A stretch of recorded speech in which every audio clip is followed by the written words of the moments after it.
नमस्कार साथियों, PCS simplify channel पर आपका स्वागत है। आज से हम लोग पीसीएस के पीवाईक्यू देखेंगे और ये पीवाईक्यू कब से रहेंगे तो 2013 से लेकर के 2023 तक ये प्रीलिम के जितने भी पीवाईक्यू रहेंगे जो पेपर हुए हैं वो हम लोग करेंगे। और बता दें कि इस चैनल पर आप लोगों के लिए ध्येय आईएएस के टेस्ट कराए जाए यूपीपीएससी और आरओ के लिए 7 टेस्ट कंप्लीट करा दिए चुके हैं। और आप लोगों के लिए क्या है तो देखें तो करंट अफेयर के लिए 1 जनवरी 2024 से लगातार रिवीजन कराया जा रहा है। प्लेलिस्ट बना दिया गया, आप लोग जा करके देख सकते हैं, ठीक है। और कहीं ना कहीं देखें तो पीवाईक्यू का भी अहम योगदान है, क्योंकि देखें तो हर पेपर में जितने भी जो पेपर होते हैं उसमें लगभग 30 से 35 प्रश्न लगभग की रिपीट होते हैं। 30 से 35 प्रश्न लगभग रिपीट होते हैं, वो कहीं ना कहीं पीवाईक्यू से रहते हैं। तो आप लोग पीवाईक्यू को हल्के में न लीजिएगा, ठीक है। और प्रीलिम्स बता दें कि ये गला काट प्रतियोगिता है इस बार जो है कि यूपी में, तो आप लोग प्रीलिम पर विशेष ध्यान दीजिए। अब समय आ गया है, क्योंकि समय अब ज़्यादा दिन नहीं रहा है, लगभग 30 दिन और 3 महीना और है। कितना है तो 3 महीना और है लगभग। तो आप लोग प्रीलिम पर विशेष ध्यान दीजिए, अब प्रीलिम का भी समय आ गया है, ठीक है। तो चलिए देख लेते हैं। और आप लोगों को अच्छा लगे तो ज़रूर लाइक करिए, शेयर करिए, सब्सक्राइब करिए। जो भी चैनल पर नए हों सब्सक्राइब जरूर करें, ठीक है। और आप लोग कमेंट करिए तो फिर इसको हम कंटिन्यू रखेंगे, नहीं तो फिर बंद कर देंगे इसको। और इस आप लोगों के लिए क्या होगा तो आप लोगों के लिए सीसेट भी इस पर कराया जाएगा, ठीक है। सीसेट के भी लगभग 10 साल के पेपर कराए जाएंगे, ठीक है। तो आप लोग ज़रूर सब्सक्राइब कर लीजिए चैनल को और लाइक करिए, और अच्छा लगे तो कमेंट भी करिए। तो चलिए देख लेते हैं क्या है आज का पहला प्रश्न। पहला प्रश्न है कि गायत्री मंत्र के नाम से प्रसिद्ध मंत्र सर्वप्रथम किस ग्रंथ में मिलता है? ए दिया है भगवत गीता में, बी दिया अथर्ववेद में, सी दिया है ऋग्वेद में, डी दिया मनुस्मृति में। तो देखें तो गायत्री मंत्र के नाम के प्रसिद्ध मंत्र सर्वप्रथम किस ग्रंथ में मिलता है तो ये ऋग्वेद में मिलता है। किसमें तो ऋग्वेद में मिलता है। पहले क्या हो जाएगा, पहले का सी हो जाएगा। थोड़ा सा इसका व्याख्या देखते हैं क्या है। चारों वेदों में सर्वाधिक प्राचीन क्या कौन सा है तो ऋग्वेद है। ऋग्वेद अर्थात ऐसे ज्ञान जो ऋचाओं के बद्ध में हो। इस वेद में कुल 10 मंडल एवं 1028 सूक्त हैं। इसके तीसरे मंडल में गायत्री मंत्र का उल्लेख है मिलता है, जो सूर्यदेव को देखे तो समर्पित है। इसकी रचना कितनी है तो किसने किया है तो विश्वामित्र ने किया था। अथर्ववेद अर्थवा ऋषि द्वारा रचित है। इसमें कुल 731 मंत्र तथा लगभग 6000 पद हैं। और मनुस्मृति में उस समय के भारत के बारे में राजनीतिक, सामाजिक, धार्मिक जानकारी मिलती है। किसमें तो मनुस्मृति में। और आगे क्या है, भगवत गीता मूलतः श्री कृष्ण द्वारा अर्जुन को दिए गए उपदेश का सार है, जो निष्काम कर्म का ही प्रमुख प्रदान करता है। तो आप लोग बताइएगा कि सूर्य देवता को कितने मंत्र समर्पित हैं और अग्नि देवता को कितने मंत्र समर्पित हैं, आप लोग जरूर बताइएगा। तो देखें तो अग्नि के लिए कितना तो 250, चलिए हम बता ही देते हैं। अग्नि के लिए 250 और सूर्यदेव के लिए कितना तो 200 मंत्र जो है कि समर्पित है, ठीक है। अब आगे देख लेते हैं क्या है प्रश्न। दूसरा प्रश्न है कि गौतम बुद्ध द्वारा अपने धर्म में दीक्षित किए जाने वाला अंतिम व्यक्ति निम्नलिखित में से कौन था? तो ये दिया आनंद, बी दिया सारीपुत्र, सी दिया मुगलन, डी दिया सुबत। तो कौन था तो ये अंतिम व्यक्ति कौन था तो ये सुबत था। दूसरे क्या हो जाएगा, दूसरे का डी हो जाएगा। आगे देख लेते हैं इसमें क्या दिया है। बौद्ध धर्म के संस्थापक कौन थे तो गौतम बुद्ध थे। इन्हें एशिया का ज्योतिपुंज कहा जाता है। ज्ञान प्राप्ति के पश्चात सिद्धार्थ बुद्ध के नाम से जाने गए तथा वह स्थान बोधगया कहलाया। बुद्ध ने अपना प्रथम उपदेश सारनाथ ऋषि पत्नी में दिया, जिसे बौद्ध धर्म ग्रंथों में धर्मचर्य परिवर्तन कहा गया है। गौतम बुद्ध द्वारा दीक्षित किया जाने वाला अंतिम व्यक्ति कौन था तो ये सुवत था, ठीक है। अब आगे देख लेते हैं क्या है प्रश्न। तीसरा प्रश्न है कि मौर्य काल में सीता से तात्पर्य था तो ए दिया है एक देवी, बी दिया एक धार्मिक संप्रदाय, सी दिया है राजकीय भूमि से प्राप्त है, डी दिया है ऊपरी भूमि। तो मौर्य काल में सीता से प्राप्त तात्पर्य क्या था तो ये राजकीय भूमि से प्राप्त हुआ। तीसरे क्या होगा, तीसरे का सी हो जाएगा। अब आगे देख लेते हैं क्या है। मौर्य काल में राज्य की आय का प्रमुख स्रोत क्या होता है तो भूमिकर होता था। और राजकीय भूमि की व्यवस्था करने वाला प्रधान प्राधिकारी कौन था तो सीता अध्यक्ष था, जो कर्मकारों बंदियों की सहायता से खेती करवाता था। दासों और कर्मकारों की बंदियों की सहायता से खेती करवाता था। और मौर्य काल में राजकीय भूमि से प्राण आय की क्या बोलते थे तो सीता कहा जाता था, ठीक है। अब आगे देख लेते हैं क्या है। दिल्ली सल्तनत से प्रश्न आया है कि चौथा प्रश्न है कि फिरोज तुगलक द्वारा स्थापित दारुल सफ़ा क्या था? एक दिया एक दानशाला, बी दिया एक खैराती अस्पताल, सी दिया एक पुस्तकालय, डी दिया है तीर्थयात्रियों के लिए एक अतिथि गृह। तो देखें दारुल सफ़ा क्या था तो एक खैराती अस्पताल था। तो चौथे क्या हो जाएगा, चौथे का बी हो जाएगा। इसमें देख लेते हैं क्या दिया है। सुल्तान फिरोज तुगलक ने अनाथ मुस्लिमों, महिलाओं और विधवाओं एवं लड़कियों की सहायता के लिए एक नए विभाग दीवाने खैरात की स्थापना की। मुफ्त चिकित्सा सुविधा उपलब्ध कराने के लिए दारुल सफ़ा की स्थापना की। तो किसने किया तो सुल्तान फिरोज तुगलक। ये भी आप लोग ध्यान दीजिएगा। अब आगे देख लेते हैं क्या दिया है, कौन सा प्रश्न है। उत्तर भारत में चांदी का सिक्का टंका जारी करने वाला कौन मध्यकालीन शासक था? ए दिया है इल्तुतमिश, बी दिया है रजिया, सी दिया अलाउद्दीन खिलजी, डी दिया है मोहम्मद तुगलक। तो देखें तो उत्तर भारत में चांदी का सिक्का टंका जारी करने वाला कौन मध्यकालीन शासक था? तो ये कौन था? तो ये इल्तुतमिश था। ये कौन था? तो ये इल्तुतमिश था। ठीक है, पाँचवें क्या हो जाएगा? तो पाँचवें का ये हो जाएगा। तो ये कौन था? तो ये इल्तुतमिश था। और इल्तुतमिश के बारे में थोड़ा सा हम लोग जाने तो इसका टाइम पीरियड क्या रहता है? तो 1211 से 1236 ईस्वी तक रहता है। और देखा जाए तो ये देखा जाए तो दिल्ली सल्तनत का वास्तविक संस्थापक भी इसको कहा जाता है, वास्तविक संस्थापक कहा जाता है। और इक्ता व्यवस्था की शुरुआत किसने किया? तो इक्ता व्यवस्था की शुरुआत किसने किया? तो इल्तुतमिश ने किया था। और देखें तो एक तुर्काने चिलगानी की स्थापना में किसने किया था? तो ये इल्तुतमिश ने किया था, जिसको बलबन ने समाप्त कर दिया था। ठीक है, बलबन ने समाप्त कर दिया था। अब आगे देख लेते हैं क्या है प्रश्न। और इल्तुतमिश द्वारा किए गए महत्वपूर्ण कार्य देख लेते हैं। तो कुतुब मीनार के निर्माण को पूर्ण करवाया, सर्वप्रथम शुद्ध अरबी सिक्के जारी किए, जो चांदी का टंका था, तांबा का जितल और इक्ता प्रणाली का प्रारंभ, 40 गुलाम सरदारों का संगठन बनाया जो तुर्काने चिलगानी के नाम से जाना जाता था।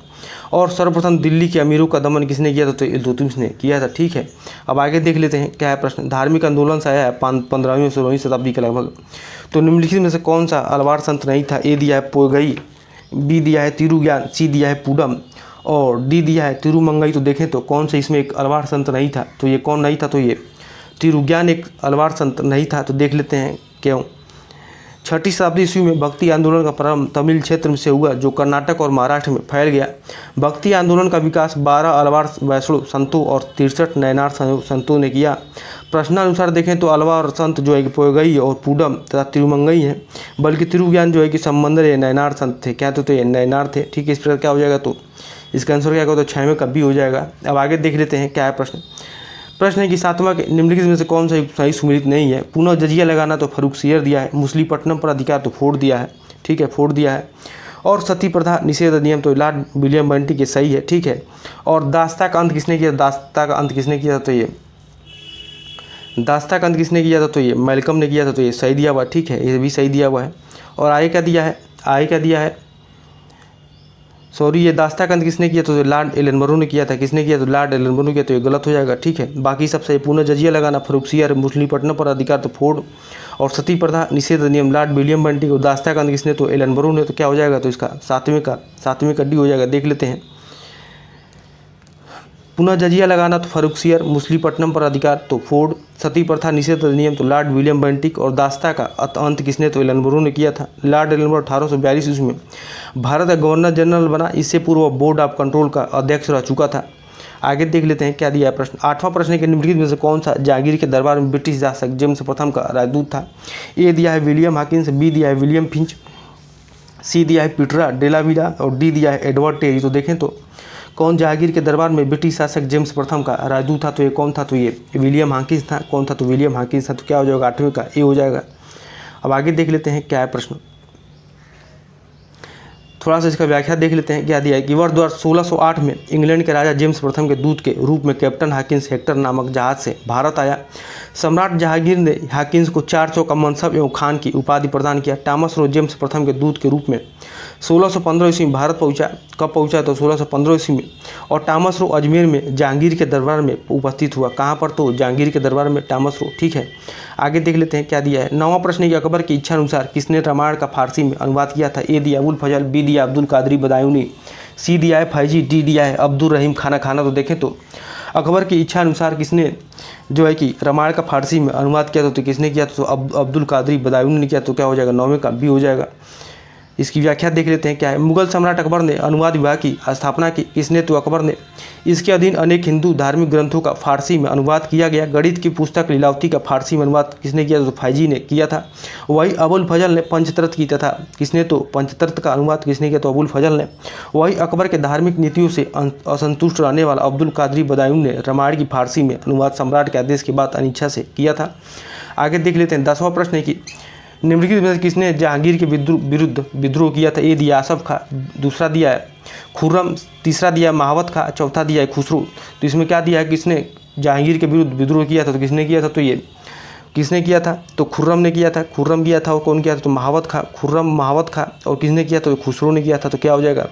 10वें का डी हो जाएगा। 10वें का डी हो जाएगा। इसकी व्याख्या देख लेते हैं क्या दिया है। अकबर का उत्तराधिकारी सलीम हुआ जो 3 नवंबर 1605 को नूरुद्दीन मोहम्मद जहांगीर बादशाह गाजी की उपाधि धारण कर गद्दी पर बैठा। इसके समय में प्रमुख विद्रोह इस प्रकार हैं, कौन कौन से? तो खुसरो का विद्रोह कब होता है? तो 1606 ईस्वी में। खुर्रम शाहजहां का विद्रोह कब होता है? तो 1623 ईस्वी में। महावत खां का विद्रोह कब होता है? 1625 से 26 में। तो आप लोग क्रोनोलॉजी में आ सकता है, इसको अच्छे से तैयार रखिएगा। तो खुसरो का विद्रोह कब होता है? तो ये 1606 में। खुर्रम शाहजहां का विद्रोह कब होता है? तो 1623 ईस्वी में। महावत खां का विद्रोह कब होता है? 1625 से 26 ईस्वी में होता है। आगे देख लेते हैं क्या दिया है। अब 1857 की क्रांति से आया है प्रश्न, देख लेते हैं। जालियांवाला बाग हत्याकांड के विरोध में निम्नलिखित में से किसने वायसराय के कार्य परिषद से त्यागपत्र दे दिया था? ए दिया है रविन्द्रनाथ टैगोर, बी दिया है मदन मोहन मालवीय, सी दिया है शंकर नारायण, डी दिया है उपरोक्त तीनों। तो देखें तो किसने तो ये जालियांवाला बाग हत्याकांड के विरोध में किसने वायसराय के कार्य परिषद से त्यागपत्र दिए? तो तीनों लोग दे दिए थे। ठीक है, कौन कौन? तो रविन्द्रनाथ टैगोर, फिर मदन मोहन मालवीय और सर शंकर नारायण। तो इसकी व्याख्या देख लेते हैं आगे क्या दिया है। जालियांवाला बाग हत्याकांड 1919 के विरोध में वायसराय की कार्यकारिणी परिषद के सदस्य से सर शंकर नायर ने इस्तीफा दे दिया।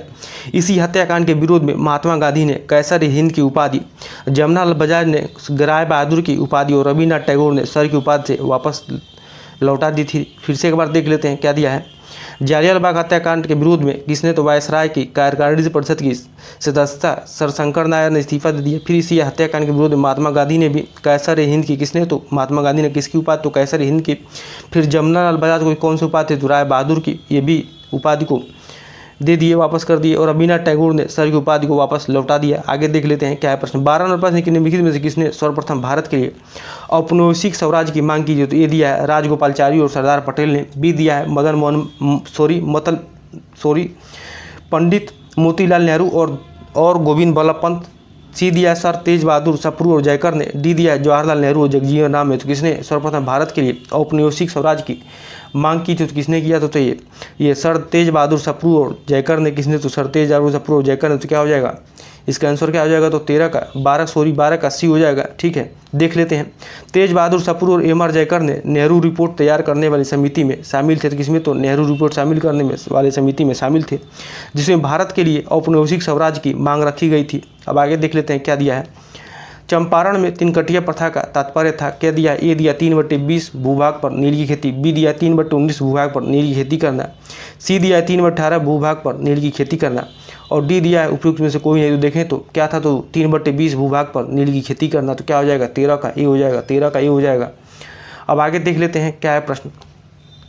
थोड़ा सा इसकी व्याख्या देख लेते हैं क्या है। गांधी जी ने सत्याग्रह का सर्वप्रथम प्रयोग दक्षिण अफ्रीका में किया था। भारत में सत्याग्रह का पहला प्रयोग 1970 ईस्वी में चंपारण बिहार में किया था। बिहार के किसान नेता राजकुमार ने गांधी जी को चंपारण आने के लिए प्रेरित किया। चंपारण विद्रोह के कारण अंग्रेजों को 3 कटिया प्रथा को समाप्त करना पड़ा। चंपारण में 3 कटिया प्रथा का तात्पर्य क्या? तो 3/20 भूभाग पर नील की खेती करना था। आगे देख लेते हैं 14 नंबर प्रश्न की डेक्कन एजुकेशनल सोसाइटी की स्थापना से कौन संबंधित हैं? ए दिया है जस्टिस रनाडे, बी दिया है फिरोज शाह मेहता, और आगे देख लेते हैं क्या दिया है। सी दिया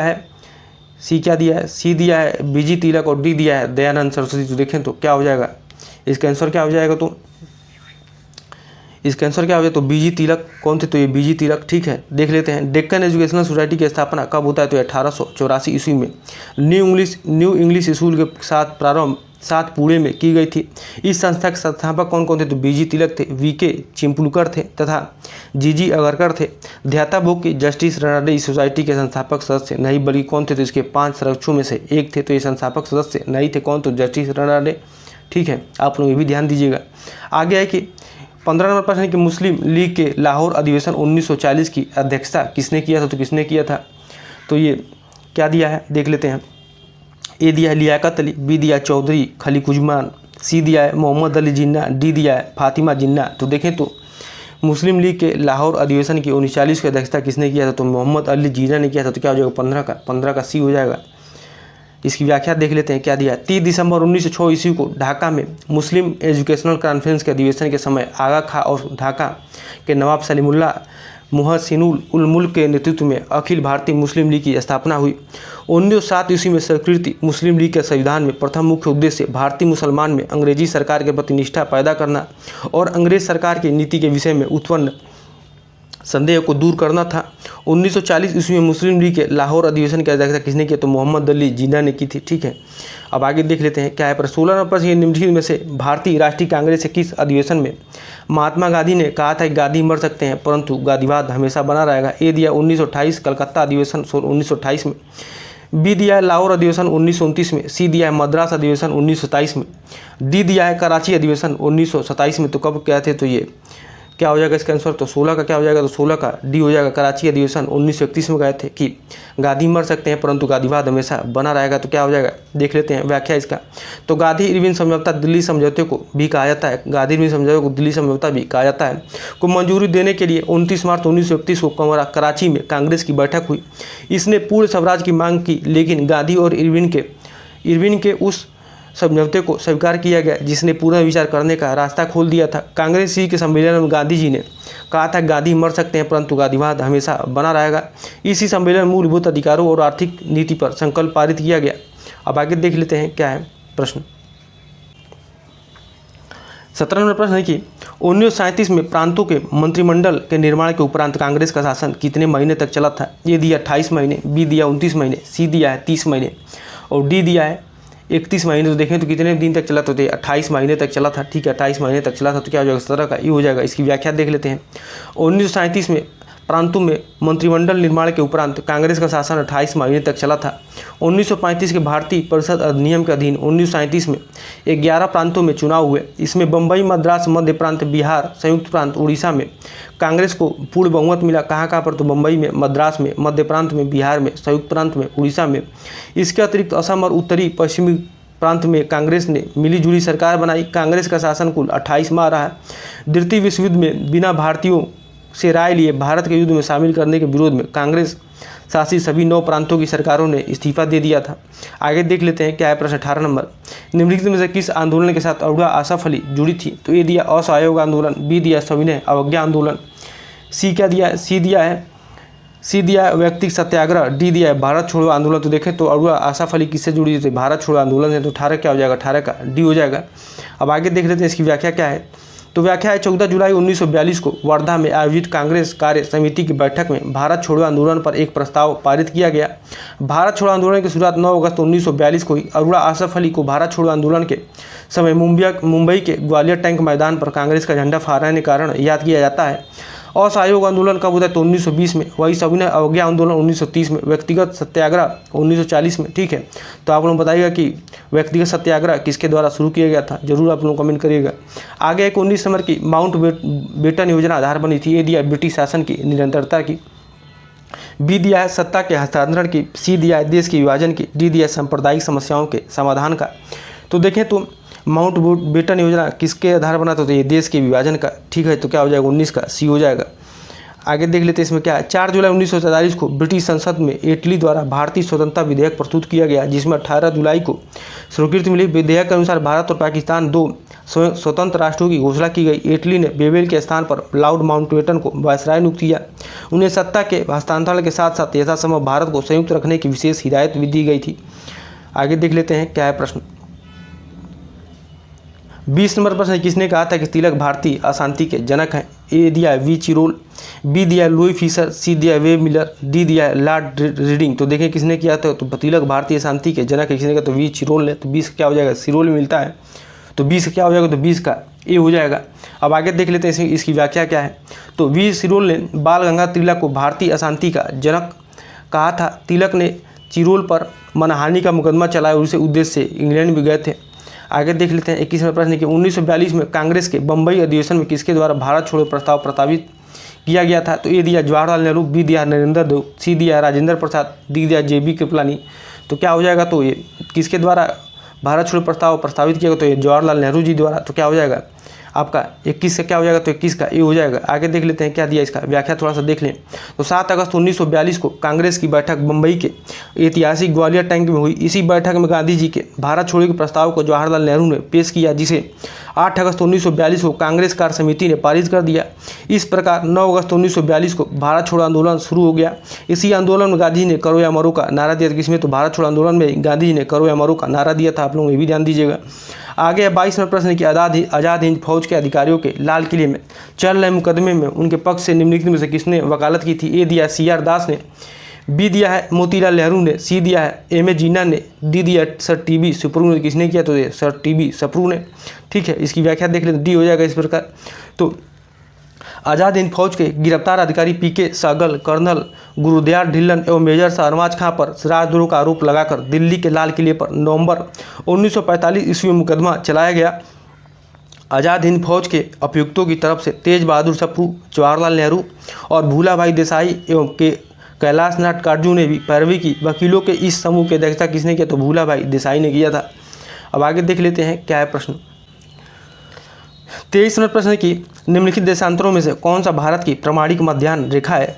ए दिया है 87.5 डिग्री, बी दिया है 85.5 डिग्री पूर्वी, सी दिया है 84.5 डिग्री पूर्वी, डी दिया है 82.5 डिग्री पूर्वी। तो देखें तो देशांतरों में कौन सा भारत की प्रमाणिक मध्याह्न रेखा कहलाती है? तो कौन सी कहलाती है? तो ये 82.5 डिग्री पूर्वी।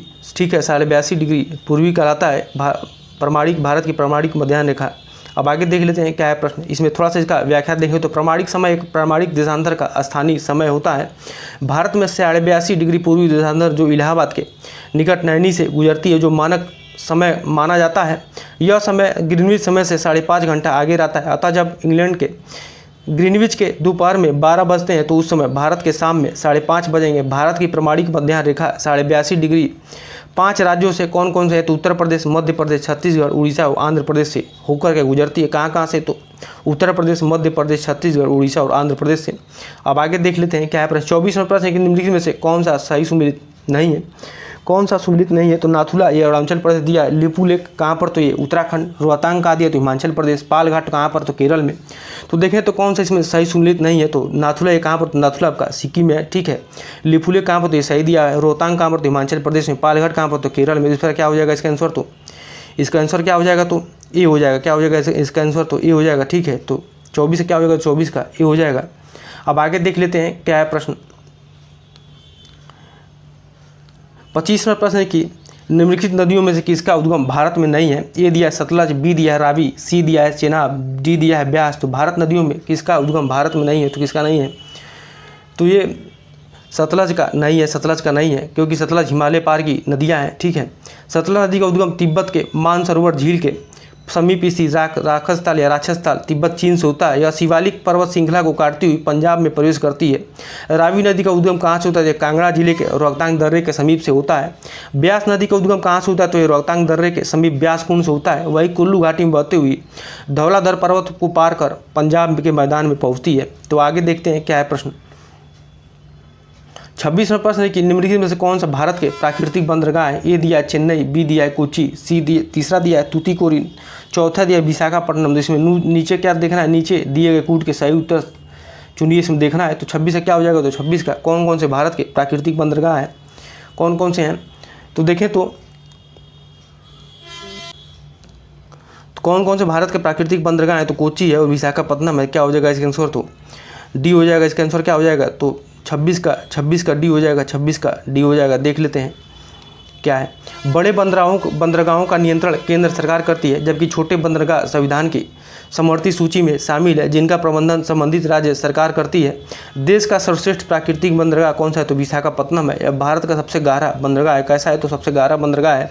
बल्कि चेन्नई एक कृत्रिम बंदरगाह है। यह भारत का सबसे प्राचीन बंदरगाह है। कौन सा? तो ये कौन सा? तो चेन्नई है। ठीक है, और कोची और विशाखापट्टनम प्राकृतिक बंदरगाह है। कैसे हैं? तो कोची और विशाखापट्टनम प्राकृतिक बंदरगाह है। अब आगे देख लेते हैं क्या है। 28 में प्रश्न है कि सूची 1 को सूची 2 से सुमेलित कीजिए और सूचियों के नीचे दिए गए कूट का उपयोग करके सही उत्तर को चुनिए। तो ठीक है, देख लेते हैं। एल्युमिनियम कहाँ पर? तो एल्युमिनियम कहाँ पर हो जाएगा? तो एल्युमिनियम कहाँ पर हो जाएगा? तो आपका जेके नगर। कहाँ पे हो जाएगा? जेके नगर। ठीक है, जेके नगर। तो ए का क्या हो जाएगा? तो ए का 3 हो जाएगा। उसके बाद से ए का 3 हो जाएगा। उसके बाद से क्या हो जाएगा, तो तांबा है कहाँ का, तो तांबा जो है कि आपका तांबा है कहाँ पर, तो मलाज खंड में। जिंक कहाँ पर, तो जिंक आपका टुंडू में, ठीक है। जस्ता कहाँ पर, टुंडू में। जूट कहाँ पर, तो भाटपाड़ा में, ठीक है। इस पर क्या हो जाएगा, तो इसका आंसर बी हो जाएगा। इसका आंसर क्या होगा, तो 28 का बी हो जाएगा। 28 का बी हो जाएगा। अब आगे देख लेते हैं इसमें क्या है, सही सुमेल है। तो एल्युमिनियम जेके नगर में, ठीक है। तांबा मलाज खंड में, जस्ता टुंडू में, और जूट कहाँ पर, तो भाटपाड़ा में। अब आगे देख लेते हैं क्या है। 29वां प्रश्न है कि सूची 1 और सूची दी है, 1 और सूची 2 दिया है, इसको सही मिलाना है, ठीक है। तो कागज़, ये कागज़ कहाँ पर हो जाएगा, तो कागज़ कहाँ पर हो जाएगा, तो कागज़ आपका ये टीटागढ़ में हो जाएगा, ठीक है। टीटागढ़ में, तो ए का 3 हो जाएगा, ठीक है। ए का 3 हो जाएगा। उसके बाद से क्या दिया है, उसके बाद से सीमेंट है। तो सीमेंट आपका कहाँ से, सीमेंट आपका लखेरी से, बी का 4 हो जाएगा। फिर लोहा और इस्पात कहाँ से, तो लोहा और इस्पात भिलाई से, ठीक है। और खनिज तेल सोनदाना तो कहाँ पर, तो अम्बाला मुकुल में, ठीक है। अम्बाला मुकुल में। इस प्रकार क्या हो जाएगा, तो बी हो जाएगा इसका आंसर। तो 29 से क्या हो जाएगा, तो 29 का बी हो जाएगा। अब आगे देख लेते हैं कागज़ कहाँ पर, तो कागज़ आपका टीटागढ़ में। सीमेंट कहाँ पर, तो लखेरी में। लोहा और इस्पात कहाँ पर, तो भिलाई छत्तीसगढ़ में। खनिज तेल का शोधनशाला तो कहाँ पर, अम्बाला मुकुल में। अब आगे देख लेते हैं विश्व का भूगोल से प्रश्न आया है। 30वां प्रश्न, एक निश्चित आकृति में व्यवस्थित ताराओं का समूह क्या कहलाता है, तो क्या कहलाता है, तो ये नक्षत्र कहलाता है। क्या कहलाता है, नक्षत्र कहलाता है। तो क्या हो जाएगा, 30 का बी हो जाएगा। 30 का बी हो जाएगा। देख लेते हैं एक निश्चित आकृति में व्यवस्थित तारों के समूह को नक्षत्र कहा जाता है। इनकी संख्या कुल 27 मानी जाती है। हाइड्रा सबसे बड़ा तारामंडल है। वर्तमान में 89 तारामंडलों की खोज की गई है, जो निहारिका प्रकाशवान आकाशीय पिंड है, जो गैस और धूल कणों से निर्मित है। एंड्रोमेडा पृथ्वी की सबसे निकटतम निहारिका है तथा सबसे हल्की निहारिका ओरियन स्वाड है। कौन है, तो ओरियन स्वाड है। अब आगे देख लेते हैं क्या है प्रश्न, स्थलमंडल से आया है। बेतार संचार पृथ्वी की सतह को निम्नलिखित द्वारा परिवर्तित किया जाता है। ए दिया है क्षोभ मंडल में, बी दिया है समताप मंडल में, सी दिया है आयन मंडल में, डी दिया है बहिर्मंडल में। तो कहाँ पर, तो ये आयन मंडल में। बेतार संचार पृथ्वी की सतह को निम्नलिखित द्वारा परिवर्तित किसके द्वारा, तो आयन मंडल द्वारा। तो 31 से क्या हो जाएगा, 31 का सी हो जाएगा। वायुमंडल को निम्न परतों में बांटा गया है। कौन कौन सा, क्षोभ मंडल, ठीक है। सबसे नीचे क्षोभ मंडल, फिर समताप मंडल, फिर ओजोन मंडल, फिर आयन मंडल, फिर बहिर्मंडल।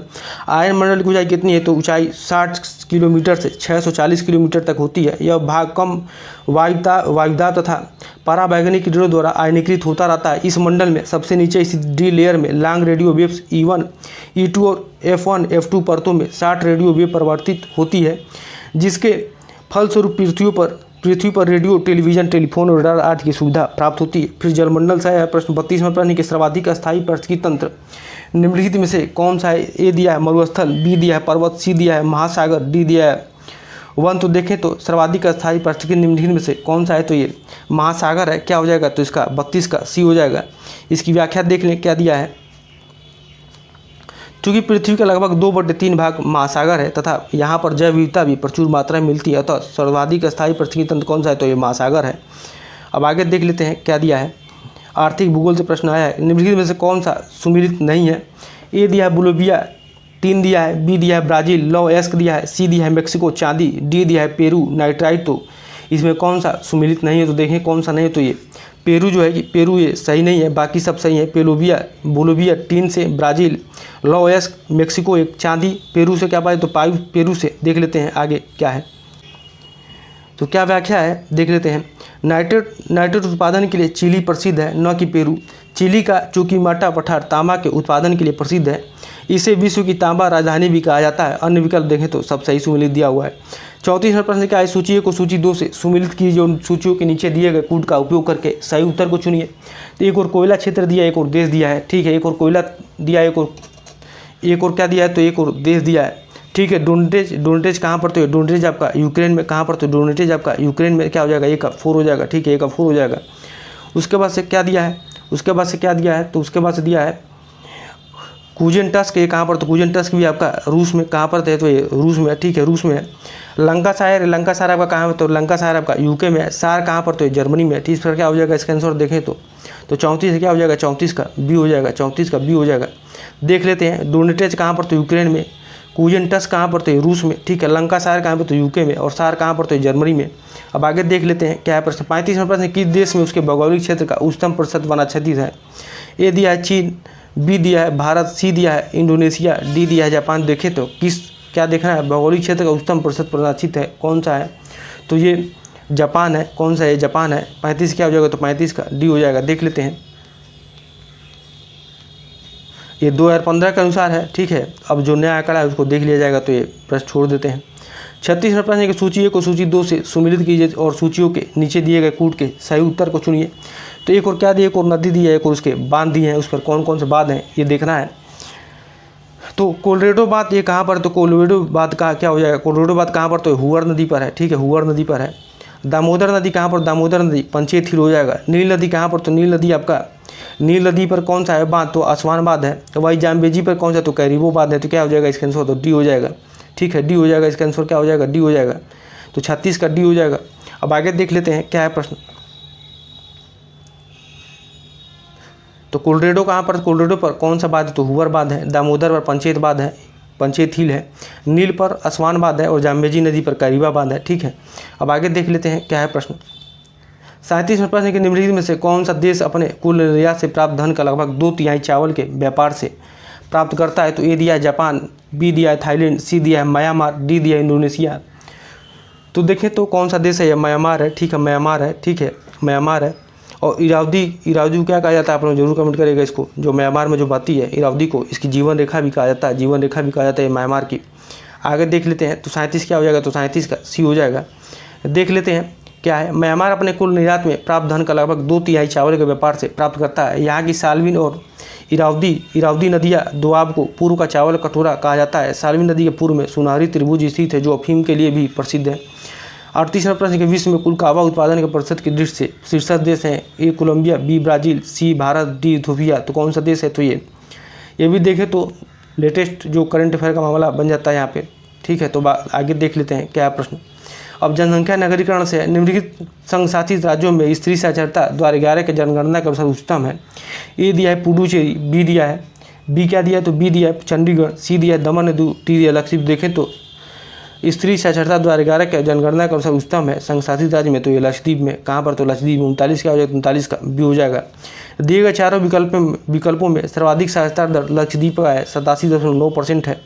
और देख लेते हैं तो स्त्री साक्षरता की दर है, तो लक्षद्वीप में 89.3%, दमनदीव में 79.5%, पुडुचेरी में 80.7% और चंडीगढ़ में कितना, तो चंडीगढ़ में 81.2% है। अब आगे देख लेते हैं क्या है। 40वां प्रश्न है कि जनसंख्या के पिरामिड में कौन सा समूह आश्रित आबादी के रूप में जाना जाता है। तो ए दिया है 15-60 वर्ष आयु समूह, बी दिया है 60 वर्ष से ऊपर आयु समूह, सी दिया है 50 वर्ष के ऊपर आयु समूह और डी दिया है 0 से 14 वर्ष की आयु समूह। तो देखें तो क्या हो जाएगा, तो इसका आंसर जो कौन सा समूह आश्रित आबादी के रूप में जाना जाता है, तो कौन सा समूह, तो ये 14 वर्ष आयु समूह का। तो 40 क्या हो जाएगा, तो 40 का आपका डी हो जाएगा, ठीक है, 40 क्या हो जाएगा, डी हो जाएगा। देख लेते हैं। जनसंख्या पिरामिड में सामान्यतः 0 से 14 वर्ष आयु समूह को आश्रित जनसंख्या के रूप में जाना जाता है। तो किसको, तो 0 से 14 वर्ष आयु समूह को आश्रित जनसंख्या के रूप में जाना जाता है। इसके अतिरिक्त 65 वर्ष या अधिक आयु के व्यक्तियों को भी आश्रित जनसंख्या के रूप में जाना जाता है, जबकि 15 से 64 वर्ष आयु वर्ग को क्रियाशील जनसंख्या के रूप में जाना जाता है। अब आगे देख लेते हैं क्या है प्रश्न। 41वां प्रश्न है कि भारत में निम्नलिखित में से किस राज्य में नगरीय घनत्व सर्वाधिक है। ए दिया है महाराष्ट्र में, बी दिया है पंजाब में, सी दिया है तमिलनाडु में और डी दिया है पश्चिम बंगाल में। तो कहाँ पर है, तो सर्वाधिक नगरीय घनत्व सर्वाधिक है कहाँ पर, तो ये कहाँ पर है, तो ये पश्चिम बंगाल में। 41 का 41 का डी हो जाएगा। जनगणना 2011 के अंतिम आंकड़ों के अनुसार प्रश्नानुसार राज्यों की नगरीय जनसंख्या घनत्व है। महाराष्ट्र में कितना, तो 5594, पंजाब में 4136, तमिलनाडु में 2561, वही पश्चिम बंगाल में कितना, तो 5683। अब आगे देख लेते हैं। 42वां प्रश्न 2011 की अनंतिम जनगणना के अनुसार जनसंख्या को दृष्टि में रखते हुए निम्नलिखित राज्यों का अवरोही क्रम में प्रस्तुत कीजिए। पहला दिया आंध्र प्रदेश, दूसरा दिया बिहार, तीसरा दिया महाराष्ट्र, चौथा दिया है उत्तर प्रदेश। तो क्या देखना है इसमें, अवरोही क्रम में देखना है इसको। तो क्या हो जाएगा इसका आंसर, तो बी हो जाएगा, ठीक है, बी हो जाएगा। इसका आंसर क्या हो जाएगा, बी हो जाएगा। सबसे पहले कौन सा, तो सबसे पहले उत्तर प्रदेश, ठीक है, उत्तर प्रदेश। उसके बाद से उत्तर प्रदेश के बाद से कौन सा, तो महाराष्ट्र, फिर महाराष्ट्र के बाद से बिहार, उसके बाद से फिर उसके बाद से कौन सा आएगा, तो ये आंध्र प्रदेश। फिर क्या हो जाएगा, तो बी हो जाएगा। अब आगे देख लेते हैं इसमें क्या दिया है। भारत की जनगणना 2011 के अनुसार उत्तर प्रदेश की जनसंख्या सर्वाधिक 1998 12,341 है। महाराष्ट्र की जनसंख्या कितना है, तो इतना दिया हुआ है। फिर बिहार का तथा आंध्र प्रदेश की घटते क्रम में आंकी गई थी। अंतिम आंकड़ों में कम बेस ऐसी उत्तर प्रदेश में 19.98, बिहार में 10.40 करोड़, महाराष्ट्र में 11.23 करोड़, आंध्र प्रदेश में 8.45 करोड़, ठीक है। तो इसका आंसर क्या हो जाएगा, तो 42 का बी हो जाएगा। अब आगे देख लेते हैं क्या है प्रश्न। 43वां प्रश्न है कि निम्नलिखित में से कौन सा एक सही सुमेलित नहीं है। आर्टिकल अनुच्छेद 39 से दिया है समान न्याय और निःशुल्क विधिक सहायता, तो ये सही दिया हुआ है, ठीक है, ये सही है। आर्टिकल 40 में ग्राम पंचायतों का संगठन, ये भी सही दिया हुआ है। अनुच्छेद 44 में क्या दिया, समान नागरिक समानता दिया है, ठीक है, ये भी सही दिया हुआ है। अनुच्छेद 48 में क्या दिया, तो न्यायपालिका का कार्यपालिका से पृथक्करण, तो ये गलत दिया हुआ है, ठीक है, किसमें है, तो ये 50 में, आर्टिकल 50 में है, ठीक है, आर्टिकल 50 में 50-50 से भी आप लोग याद कर सकते हैं इसको। बाकी देख लेते हैं इसका व्याख्या क्या है। तो अनुच्छेद 39 में समान न्याय और निःशुल्क विधिक सहायता, अनुच्छेद 40 में ग्राम पंचायतों का संगठन, अनुच्छेद 44 में समान नागरिक संहिता, अनुच्छेद 48 में कृषि और पशुपालन संगठन। अब आगे देख लेते हैं क्या है। संघ और राज्यों की कार्यपालिका और आपात बंद संबंधित है। अनुपातिक प्रतिनिधित्व की व्यवस्था निर्वाचन क्रिया प्रणाली के रूप में सुनिश्चित करता है। ये दिया बहुमत के शासन से। बी दिया सरकार में स्थिरता को। सी दिया है समान राजनीतिक सोच को। डी दिया अल्पसंख्यकों को प्रतिनिधित्व को। देखें तो क्या हो जाएगा इसका आंसर, तो देखें तो क्या हो जाएगा, तो इसका आंसर डी हो जाएगा, अल्पसंख्यकों के प्रतिनिधित्व को, ठीक है।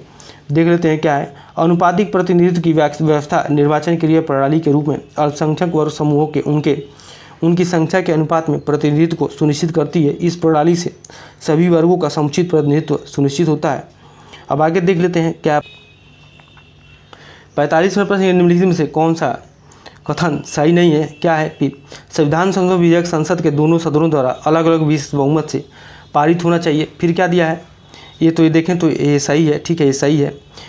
सर्वोच्च न्यायालय में संविधान संबंधी मामलों की सुनवाई कम से कम 5 न्यायाधीशों द्वारा की जाती, तो ये भी सही दिया हुआ है। आगे क्या दिया है कि प्रेस की स्वतंत्रता मूलाधिकार वाक्य स्वतंत्रता और अभिव्यक्ति स्वतंत्रता में सम्मिलित, तो ये भी सही दिया हुआ है।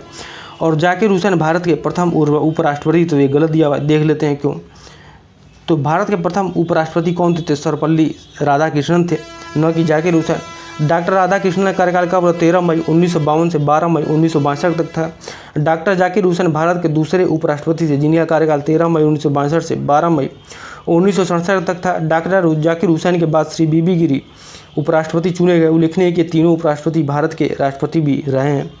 अब आगे देख लेते हैं। विधानमंडल से प्रश्न आया है, भारतीय संविधान के निम्नलिखित में से अनुच्छेदों में किस एक अंतर्गत विधान परिषद की स्थापना या समाप्ति की व्यवस्था की गई। तो ए दिया अनुच्छेद 168 में, बी दिया अनुच्छेद 169 में, सी दिया अनुच्छेद 170 में, डी दिया अनुच्छेद 171 में। तो किसी में कहा गया, तो ये अनुच्छेद 169 में, ठीक है, आर्टिकल 169 में। तो क्या हो जाएगा 46 का बी हो जाएगा। आप लोग इसमें क्या कहा गया है, अनुच्छेद 168 में जरूर कमेंट करिएगा। 170 में क्या कहेगा, तो ये भी कमेंट करिएगा। अनुच्छेद 170 में ये भी आप लोग कमेंट करिएगा, ठीक है। अब आगे देख लेते हैं क्या है प्रश्न, उसकी व्याख्या देख लेते हैं। विधान परिषद के सृजन और समाप्त किए जाने की व्यवस्था प्रक्रिया अनुच्छेद 169 में है। अनुच्छेद 169 के अनुसार किसी राज्य में विधान परिषद के निर्माण और उत्पादन के लिए संसद विधि बना सकती है, परंतु इसके लिए उस राज्य के विधानसभा द्वारा उसे कुल सदस्य संख्या के बहुमत द्वारा तथा उपस्थित एवं मतदान करने वाले सदस्यों की संख्या के कम से कम 2/3 बहुमत द्वारा इस आशय का प्रस्ताव पारित किया जाना आवश्यक है। अब आगे देख लेते हैं क्या है प्रश्न। तो उत्तर प्रदेश विधान परिषद के संपूर्ण सदस्य संख्या क्या दिया है, तो इसमें देख लेते हैं आगे क्या दिया है इसमें। तो उत्तर प्रदेश के विभाजन के पूर्व विधान परिषद सदस्यों की कुल संख्या 108 थी, परंतु वर्ष 2000 में उत्तर प्रदेश के उत्तराखंड से निकलने से वर्तमान में विधान परिषद की संख्या कितनी है, तो 100 है, ठीक है। अब आगे देख लेते हैं 48वें प्रश्न के निम्नलिखित राज्यों में से किसमें 1967 से 1971 के मध्य अधिकतम गठबंधन सरकारें बनाने का रिकॉर्ड है। ए दिया उत्तर प्रदेश में, बी दिया हरियाणा में, सी दिया है बिहार में, डी दिया है पंजाब में। तो कहाँ पर अधिकतम है, तो ये बिहार में है, ठीक है, बिहार में। तो 48 क्या हो जाएगा, 48 का सी हो जाएगा। आगे देख लेते हैं 49वें प्रश्न निम्नलिखित में से कौन सा एक संवैधानिक निकाय नहीं है। ए दिया है संघ लोक सेवा आयोग, बी दिया है राज्य लोक सेवा आयोग, सी दिया है वित्त आयोग, डी दिया है योजना आयोग। तो कौन सा एक संवैधानिक आयोग निकाय नहीं है, तो ये योजना आयोग नहीं है। 49 क्या हो जाएगा, तो 49 का डी हो जाएगा, ठीक है। अब आगे देख लेते हैं क्या है प्रश्न, इसकी व्याख्या थोड़ा सा देखें। तो भारत में योजना आयोग के संबंध में कोई संवैधानिक प्रावधान नहीं है। 15 मार्च 1950 को केंद्रीय मंत्रिमंडल के द्वारा पारित प्रस्ताव के द्वारा योजना आयोग की स्थापना की गई थी।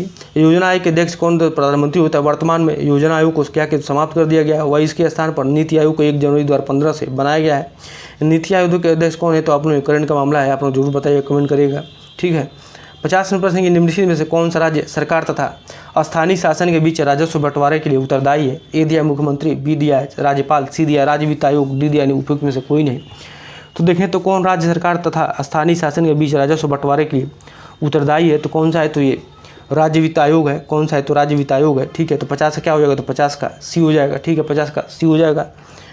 इसकी व्याख्या थोड़ा सा देखें तो भारतीय संविधान में केंद्र और राज्य सरकारों के लिए अलग अलग वित्त आयोग के गठन का प्रावधान है। अनुच्छेद 280 के द्वारा केंद्रीय वित्त आयोग का गठन किया जाता है, जो संघीय स्रोत से मिले राजस्व को संघ तथा राज्यों के बीच विभाजन को स्वरूप तय करता है।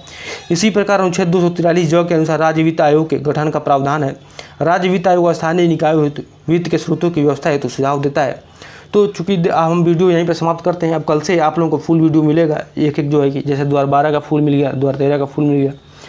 तो आप लोगों को अच्छा लगे तो ज़्यादा से ज़्यादा लाइक करिए, शेयर करिए, सब्सक्राइब करिए, ताकि और लोग जुड़ सकें। ठीक है, तो और कमेंट जरूर करिएगा। ठीक है, कि ये कैसा लगा आप लोगों को। तो आज के लिए इतना ही, बहुत बहुत धन्यवाद।